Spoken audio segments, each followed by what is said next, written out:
السلام علیکم ورحمۃ اللہ وبرکاتہ۔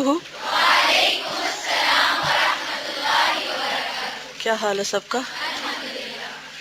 الحمد للہ، نحمدہ ونصلی علی رسولہ الکریم، اما بعد فاعوذ باللہ من الشیطان الرجیم، بسم اللہ الرحمن الرحیم، رب اشرح لی صدری ویسر لی امری واحلل عقدۃ من لسانی یفقہوا قولی۔ استفسار کا کیا معنی ہے؟ کسی مسئلے کا جواب معلوم کرنا، کسی چیز کی وضاحت طلب کرنا۔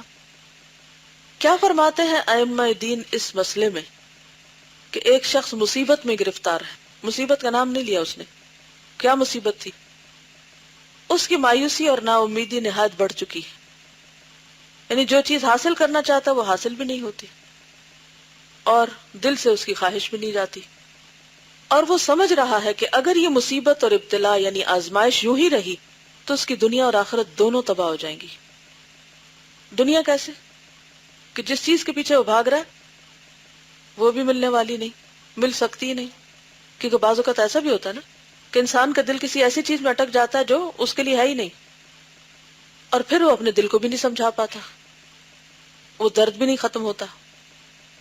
اب اس کی وجہ سے کیا ہوتا ہے؟ کیونکہ ایسا غم اور ایک ایسی بیماری لگ جاتی ہے جو انسان کی اعلیٰ صلاحیتیں چھین لیتی ہے اور انسان زندگی میں کچھ کرنے کے قابل نہیں ہوتا۔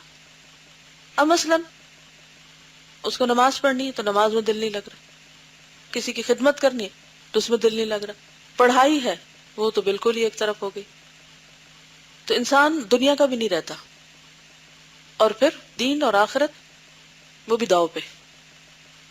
عقل سمجھ رہی ہوتی ہے کہ جو میں کر رہا ہوں وہ غلط ہے، یہ صحیح نہیں، لیکن پھر بھی مرض اتنا شدید ہے کہ چھٹکارا ممکن نہیں، انتہائی مشکل ہے۔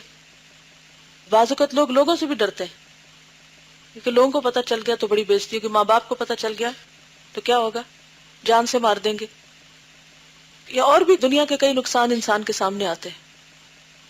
آپ نے دیکھو کہ کئی لڑکیاں اس مرض کا شکار ہو کر گھروں سے نکل جاتی ہیں، اور کئی بھاگی ہوئی لڑکیاں نہ آگے کی نہ پیچھے کی، آپ نے بھی کئی ایک کہانیاں سنی ہوگی، مار ڈالا جاتا ہے ان کو، نہ ان کا کوئی جنازہ نہ ان کو کوئی قبر بعض اوقات نصیب ہوتی، بعض اوقات مار کے جلا بھی ڈالتے ہیں۔ کیا سے کیا آفات آتی ہیں، دنیا بھی گئی آخرت بھی گئی۔ کئی شادی شدہ خواتین اس مصیبت کا شکار ہو جاتی، ادھر بچے ہیں ادھر شوہر ہے اور ادھر دل کہیں اور اٹکا ہوا ہے۔ اب اگر اپنے بچوں کو چھوڑے تو ان کا مستقبل برباد، خاندان بھر کی بے عزتی، اپنی ذلت۔ تو ایک چیز کو چھوڑنا زیادہ آسان ہے بنسبت اس کے کہ ہر چیز چھوڑ دی جائے صرف ایک کی خاطر۔ تو بعض لوگ اس مصیبت میں مبتلا ہو کر اس حد تک مجبور ہو جاتے کہ ہر چیز چھوڑ دیتے، مال، گھر، رشتہ دار، والدین، اولاد، شوہر، عزت، دولت، اور کیا حاصل کرنا چاہتے؟ خیالی دنیا کی کوئی ایک ایسی چیز کہ جو ان ساری نعمتوں کا بدل نہیں ہے، کسی ایک انسان کا حصول جس کی وہ ویلیو اور وہ قیمت ہے ہی نہیں، وہ کچھ بھی نہیں دے سکتا۔ تو نتیجہ کیا ہوتا ہے؟ پھر بھی کیا کسی ایسے انسان کے دل کو آسانی سے سمجھایا جا سکتا ہے؟ آپ نے دیکھا ہوگا کہ جو لوگ اس مصیبت کا شکار ہوتے ہیں ان کو ایک سمجھا رہا ہے، دوسرا سمجھا رہا ہے، ایک ڈانٹ ڈپٹ کر رہا ہے، کوئی کچھ کر رہا ہے، کوئی کچھ کر رہا ہے۔ پچھلے دنوں کوئی خاتون ایک بچی کو لے کر آئی، اس بچی نے پہلے ایک خط لکھا مجھے، اور اس خط میں اس نے اسی مسئلے کا ذکر کیا ہوا تھا۔ کیونکہ 14 سال کی بچی تھی، ماں باپ کہیں اور رہ رہے تھے، اور پیچھے سے کسی لڑکے نے اس کو ورگلا لیا اور خفیہ نکاح بھی کر لیا، ماں باپ کو پتہ نہیں۔ ماں باپ جہاں کہیں اور رشتہ کرنے لگے تو وہ مانی ہی نہ لڑکی۔ اب جب پتہ چلا ماں باپ کو، انہوں نے لڑکے کا پتہ کیا، وہ اس قابل ہی نہیں تھا کہ اس سے بچی کی شادی کی جائے، کیونکہ کسی کے ساتھ شادی کرنا جو ہے کہ بہت بڑی ذمہ داری کی بات ہوتی ہے، ایسی تھوڑی ہوتا ہے کہ انسان کسی کے ساتھ بھی اپنی بیٹی کو رخصت کر دے جو اس کی ذمہ داری نہ لے سکے۔ اینیویز لمبی سٹوری ہے، لیکن اس بچی نے جو اپنا حال لکھا ہوا تھا وہ اتنا دردناک تھا کہ میں کچھ بھی کر لوں میں اس لڑکے کو نہیں بھلا پا رہی، مجھے پتا ہے کہ وہ میرے حق میں ٹھیک نہیں، لیکن یہ مصیبت جاتی نہیں۔ ماں ہے تو وہ رو رہی ہے، باپ ہے تو وہ پریشان ہے، نہ کوئی دھمکیاں اثر کر رہی، نہ کچھ اور اثر کر رہا ہے۔ سوکھ کے کانٹا ہوئی ہوئی تھی لڑکی، بالکل جیسے بیمار ہوتا ہے نا انسان، بیمار، نہ کوئی نصیحت اثر کر رہی، نہ کوئی پیار، نہ کوئی ڈانٹ، نہ کوئی مستقبل کا خوف. جیسے کہ دیوانہ نہیں ہوتا انسان کہ نہ میں کھا سکتی ہوں، نہ میں سو سکتی ہوں، نہ میں یہ کر سکتی ہوں، نہ میں وہ کر سکتی ہوں. اس سے بڑی بیماری کوئی ہوگی؟ اس سے بڑی آفت، اس سے بڑی مصیبت کوئی ہوگی؟ لیکن شیطان چونکہ انسان کا سری دشمن ہے تو بسا اوقات انسان کو ایسی ہلاکت میں دھکا دیتا ہے، جا کے ایک حرام چیز کو، ایک بدترین چیز کو خوبصورت بنا کے دکھاتا ہے کہ ہر چیز انسان داؤ پہ لگا دیتا ہے اور اپنی ہلاکت کی پرواہ نہیں کرتا. آپ نے دیکھا ہوگا کہ بعض لوگ خودکشی کر لیتے ہیں. ایسی کہانیاں بھی پڑھی ہوگی اور اخباروں میں دیکھی ہوگی آپ نے. اب آپ کو پتا ہے کہ خودکشی کی سزا کیا ہے. کسی انسان کی خاطر اپنی جان دینا. اور پھر آپ دیکھیں کہ اس کے پیچھے کس قدر شیطان کا دھوکہ ہے اور بلا ہے کہ ایسے سے خوبصورت گانے کہ پتہ نہیں جان دے دیں گے ہم یا مر جائیں گے اور پتہ نہیں کہاں سے کیا ہو جائے گا. اس قسم کی باتیں اتنے خوبصورت بول اور اتنے خوبصورت راگوں میں بیان کی جاتی ہیں کہ انسان سمجھتا ہے کہ شاید زندگی ہے تو یہی، یہ جنت ہے.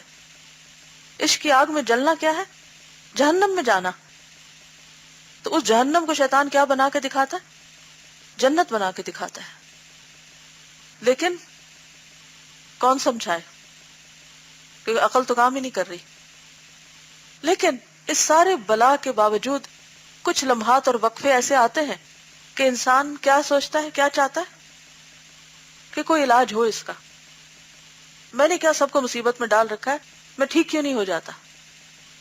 پھر وہ کسی سے ڈسکس نہیں کر سکتا اس مصیبت کو کسی کے آگے، کیونکہ جس کو بتایا وہ کہے گا ہاں، اور یعنی وہ سننے سے پہلے ہی، مر جاننے سے پہلے ہی ڈانٹ ڈپکار شروع کر دے گا. یعنی اگر کسی کو ایسی مصیبت کا سامنا ہے تو کوئی ہے جس کے پاس جا کے وہ روئے اور وہ اس کا کوئی حل پیش کر سکے؟ دل کس کے ہاتھ میں؟ اللہ کے. تو اس کا یہ مطلب نہیں دل اللہ کے ہاتھ میں تو ہم بھٹکے رہیں، ہم اپنے آپ کو جسٹیفائی کر لیں، کیونکہ یہ بھی ہمیں شیطان سجھاتا ہے. دیکھو دل چونکہ اللہ کے ہاتھ میں ہے، اب اگر اللہ نے تمہیں بھٹکا دیا ہے تو پھر تم سیدھا راستہ کہاں سے پاؤ گے؟ ہاں تو پھر اللہ ہی سے رجوع کرنے کی ضرورت ہے نا، اللہ ہی کی طرف پلٹنے کی ضرورت ہے. انسانوں کے پاس شاید آپ کو علاج نہ ملے. اس کا علاج تو بکرات اور سکرات کے پاس بھی نہیں تھا. دنیا میں کسی کے پاس ہے ہی نہیں، نہ کوئی سائیکالوجسٹ، نہ کوئی سائیکیٹرسٹ، نہ کوئی طبیب، نہ کوئی حکیم، نہ کوئی ڈاکٹر، نہ کوئی انسان، کوئی نہیں اس مرض کا علاج کر سکتا. یہ لا علاج مرض ہے سوائے ایک ہستی کے جس کے پاس دوائے شافی ہے. لیکن ایسی بیماری میں سب سے زیادہ وہی ہستی بھولتی ہے، پھر اسی کو پیچھے کر دیا جاتا ہے. شیطان ادھر جانے ہی نہیں دیتا کہ اگر اس کے دل میں اللہ کی محبت آ گئی تو یہ تو میری جال سے نکل جائے گا، لہذا وہ ادھر جانے نہیں دیتا، اس کے لیے خالص ہونے نہیں دیتا. تو وہ کہتے ہیں کہ ایک شخص مصیبت میں گرفتار ہے، اس کی مایوسی اور نا امیدی نہایت بڑھ چکی ہے، اور وہ سمجھ رہا ہے کہ اگر یہ مصیبت اور ابتلا یوں ہی رہی تو اس کی دنیا اور آخرت دونوں تباہ ہو جائیں گی. اس مصیبت اور ابتلا کے دفعیے کے لیے، یعنی دور کرنے کے لیے یعنی ہر قسم کی کوشش اور طریقے آزمائے جا چکے ہیں، لیکن یہ کسی طرح دور ہوتی نظر نہیں آتی، بلکہ اس میں اضافہ ہی ہوتا جا رہا ہے. یہ بھی ایک اور مصیبت کہ مرض بڑھتا گیا جو دوا کی. یہ بھی اسی مرض کے لیے شعر ہے.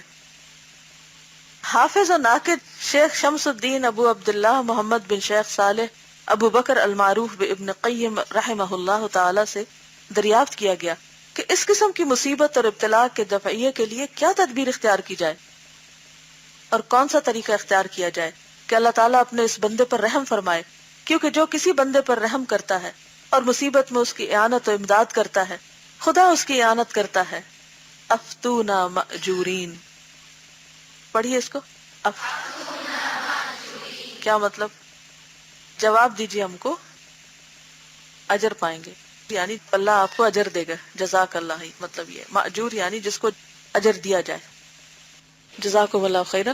سبحانک اللہم و بحمدک، نشہد ان لا الہ الا انت، نستغفرک و نتوب الیک. السلام علیکم و رحمۃ اللہ وبرکاتہ.